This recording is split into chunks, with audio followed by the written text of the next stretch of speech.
On behalf of Sisters by Choice, I would like to thank Kappa Omega chapter of AKA and your president, LeKeisha Jackson, for your continued support of Sisters by Choice, and more importantly, for your involvement in educating women about breast cancer. There have been a lot of questions that I asked members of the Alpha Kappa Alpha sorority to send in. And one of the biggest ones was the number one question is, what is breast cancer? Breast cancer is no different than any cancer that we see. Cancer is where your normal cells mutate. Mutate means changes, and they grow. They outgrow your normal cells. Cancer cells invades your normal cell. Instead of pushing it away, it kind of invades and take over. And also it can spread from one part of the body, meaning the breast. It can spread from your breast to your lymph nodes. It can spread to other parts of the body, whereas a benign tumor simply just kind of grows and grows, and it takes up space, but it doesn't spread from one site to another. Then how does it kill you? It kills you by spreading to different organs and really taking over your body. When we talk about early breast cancer, we're talking about stage 0, stage 1, and 2. Usually those cancers are limited to the breast, and they're easier to take care of, treat. They respond better to the treatment that we utilize. When you have stage 3 and stage 4, and stage 4 is when the tumor has spread outside of the breast and the lymph nodes to other parts of the body, that's what causes it's really difficult for it to treat. How is it detected? I mean, you talk about mammograms, but specifically, how do you see it in a mammogram? The most important thing in doing a mammogram is that it's not just a mammogram once in your lifetime. You know, it's really and truly annual mammograms, because each year you do a mammogram, we can compare the changes from one year to the next, and that's the most important thing. We look for calcifications, and as said, we look for abnormal density. We compare your right breast to your left breast. We're basically symmetrical, and your right breast should look like your left breast. So there are all types of breast cancer then, I would assume. Over years of increasing, our knowledge and learning about, breast cancer, how it grows, learning the biology of breast tissue, we realize that there are many, many different types of breast cancer, and some are favorable and some, unfortunately, are very, very aggressive. And the most aggressive, I understand, hits African American women? One of the aggressive types, triple-negative breast cancer, is seen more in African American women, or is seen in a higher percentage of black women who get breast cancer. A higher percentage of them will have triple-negative breast cancer, as opposed to white women. They have a lower percentage of triple-negative breast cancer. There's a lot of controversy as to when you should begin screening, when you should get mammograms. The average woman should get mammograms starting at age 40, and they should continue that mammograms annually, this is what I always tell them, until they have one foot in the grave. I mean, because the older you get, the more your risk is getting breast cancer. The number one risk factor of breast cancer is being a woman, your gender, followed by increasing age, followed by your personal history, meaning that if you have a breast cancer in one breast, your risk for getting breast cancer in the opposite breast is increased. And fourthly, the having a family history. If you have a history of breast cancer, or breast cancer runs in your family, then at what age do you start? I start 10 years earlier with a cutoff of age 25. When you're young, the reason we don't do mammograms is because you have dense breast tissue, meaning that it's very difficult for the x-rays to penetrate and give you any significant information about what's going on in your breast. But if you have a family history of breast cancer, yes, you need to consider doing mammograms, as I said, 10 years earlier. What about self-screening or trying to figure out whether you can examine yourself? One of the things that every woman should be doing is examining their breasts. Sometimes, it will, take many, many months before you really feel comfortable examining your breast. But I think one of the tools that I try and teach my patients do what we call breast mapping, where you start examining your breast and you map out what you feel. No medical terms, in your own words, what are you feeling in your breast? Next month, you do the same thing, and you look at what you jotted down the previous month. And if you do that continually, because your breast will not change, from one month to the next. If you do that, you will find out what your breast tissue feels on and feel comfortable examining your breast. And so if you examine your breast and something has changed, you'll be the first person to pick it up. If you're diagnosed with breast cancer, should you get a second opinion? Should you look at genetic testing? I mean, what do you do? The most important thing is that you need to have trust in your physician and feel that they're going to give you the best of care. Second opinions are important. And you as a patient, and regardless of any field of medicine that you're dealing with, you have to feel comfortable until you get that comfort zone.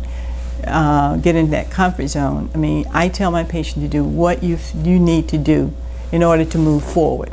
And I think a lot of patients are afraid to do that because they think the doctor is going to be offended. Right. They feel that, we're going to get upset with them. No, I think second opinions are always important. And if you feel you need one, by all means, get one. I know a lot of people are wondering about the various treatments, and it obviously depends on the different stages that people are in. Most people, it's a rarity that you don't have some form of surgery. Surgery, radiation, chemotherapy, targeted therapy, or immunotherapy. Those are basically the different treatment plans that we use. And each patient, depending on the biology of the cancer, we will recommend different things.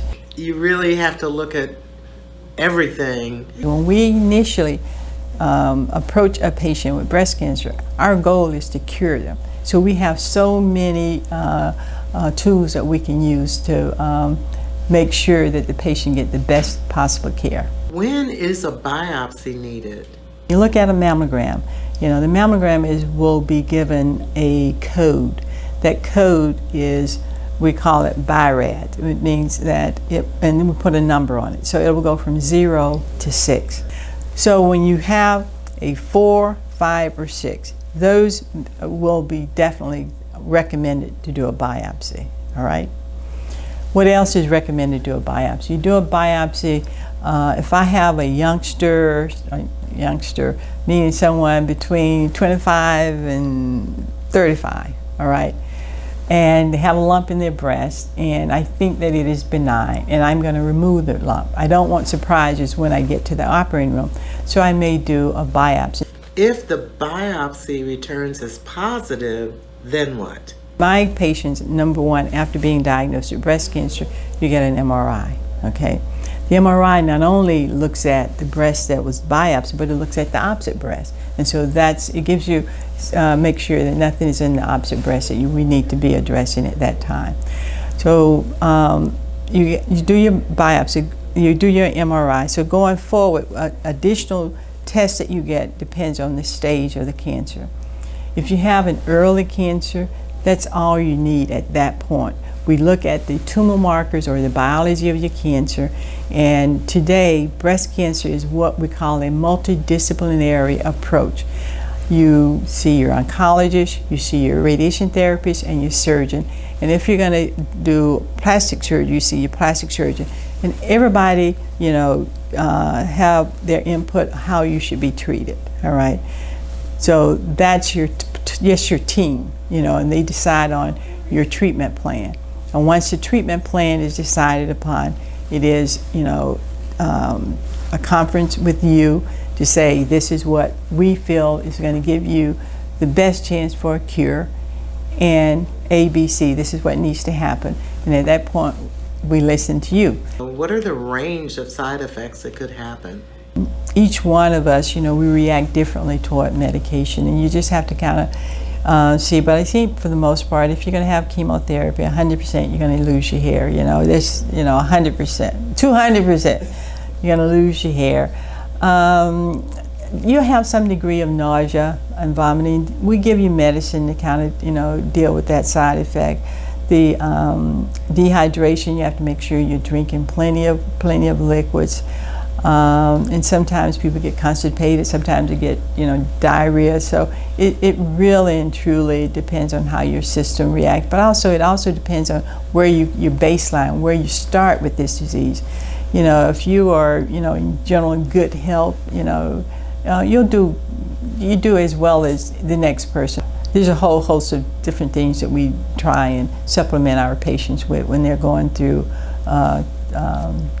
chemotherapy. And if you're taking one of the anti-estrogen medicine, if you're going to hit smack dab in postmenopausal symptoms, I try, and one of the things that work for my patients is acupuncture. I encourage acupuncture, and it helps a lot. You've been diagnosed and you don't have insurance. What are your options? But once you're diagnosed with breast cancer, you can apply for emergency women's health Medicaid, and they will immediately, you are qualified and take over the expenses. And most hospitals and most physicians, we honor that, and we make sure you're taken care of. With Sisters by Choice, we have kind of set our goals on targeting women who cannot afford mammograms. We're a small organization and we do provide some biopsies, but we really and truly do not have the funding to try treatment. But for, diagnosing, mammograms, annual mammograms, screening, women who are indigent, who do not have insurance, we can provide them with some services. Is there anything that you think we haven't covered that you want to talk about, or at least give advice to women? I still see too many African American women who are diagnosed with breast cancer who do not get treated. Remember, when you make that decision not to be treated, you're not making that decision for yourself. You're also making it for your family, because your family are going to be there in the end. They're going to be the one that's got to, take care of you. You got to watch this nasty, ulcerating, cancer that's smelling. They got to take care of you. I mean, you don't want to die that way. You just don't. Untreated breast cancer kills. That's the bottom line.